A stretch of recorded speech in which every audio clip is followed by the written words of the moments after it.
Dale Turner, and I teach a variety of accompanimental guitar styles here at Hollywood's Musicians Institute.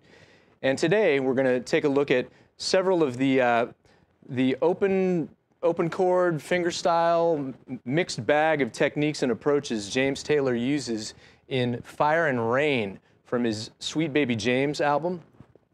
We'll look a little bit later at some pieces similar to what I just kind of plucked through, but I'd like to start looking at some of the devices you might be the most familiar with just by the sound that you would associate with James Taylor, which would be the way he ornaments some open chords using hammer-ons on the higher strings. So if you take a D chord, such as you'll see in the first figure, you'll notice that the top string is played open for a moment, and then that F sharp on the second fret is hammered on with the middle finger. We're going to put that all together here for a second in slow motion so you can kind of hear all the nuances happening as the D chord unfolds. 3, 4.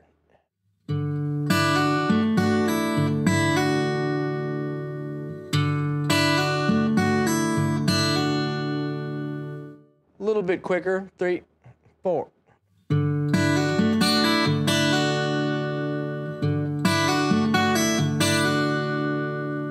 Okay, you want to make sure all the notes are ringing as clearly and cleanly as possible, and that you have a quick, swift hammer-on to really sound that note.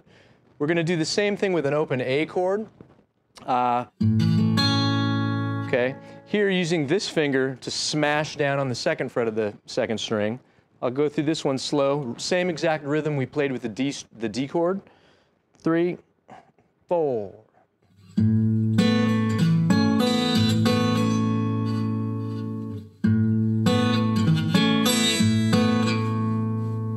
Okay, a little bit quicker. 3, 4.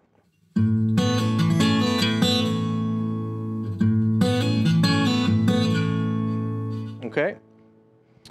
So that's one of the techniques and approaches you'll hear throughout the verses in Fire and Rain. In the chorus, the accompaniment takes on an almost pianistic type of texture where you will hear a descending bass line on the lower strings, while the upper notes stay the same, kind of like a piano player with his right hand, or her right hand, and the left hand moving the bass notes around. If you look at the figure, you'll see it starts with a D chord, but then there's a C sharp in the bass, and then a B in the bass, and then an A in the bass.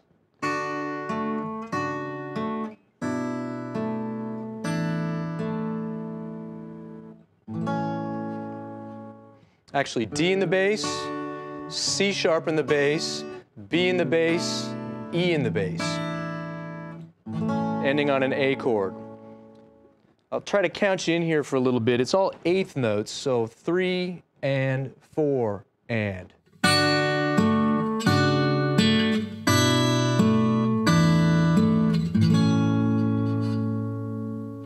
If you want to learn a little extra trick how James Taylor himself actually plays passages like this, take a look at my first and second fingers as I'm fretting the D chord.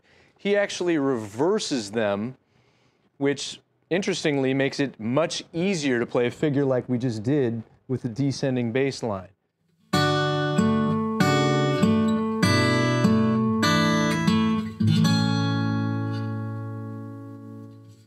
There's another portion of the chorus where you have a bass line also going from the note G and some of these 10th intervals, which I'd like to walk you through for a moment.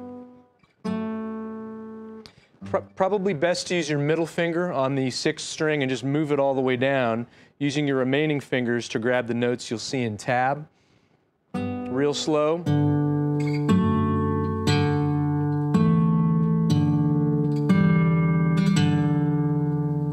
Again, 3, 4.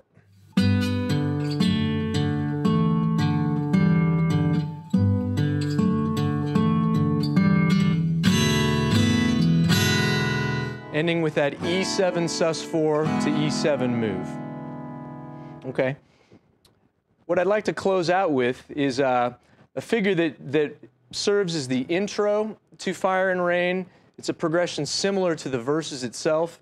It mixes a little bit of the approaches we just walked our fingers through with some slides into triad shapes that you might recognize from being a bar chord A major, root on the 6th string, but we're only going to play the top 3 strings.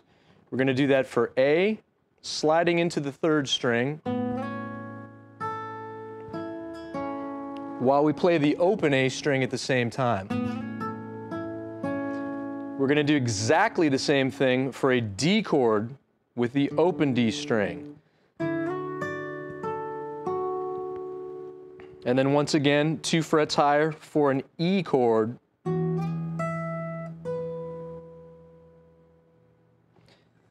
And then put it all together and you have something like this. We'll do it slow first though, because you'll need to kind of get your bearings here for some of the other chords. 3, 4.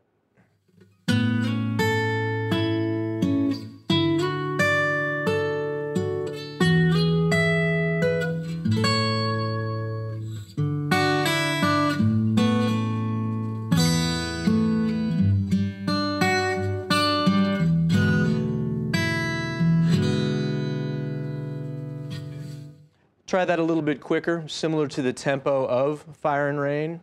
3, 4.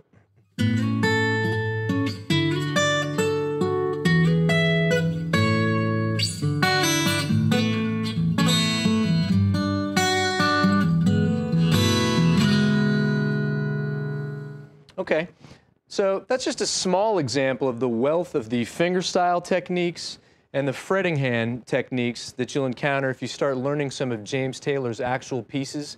Here we primarily looked at the fretting hand information. You'll see all the fingerings also written in all the examples for your picking hand, your plucking hand. But I hope you enjoyed this lesson, and next time you're in Los Angeles, drop by and give us a visit. And thanks very much.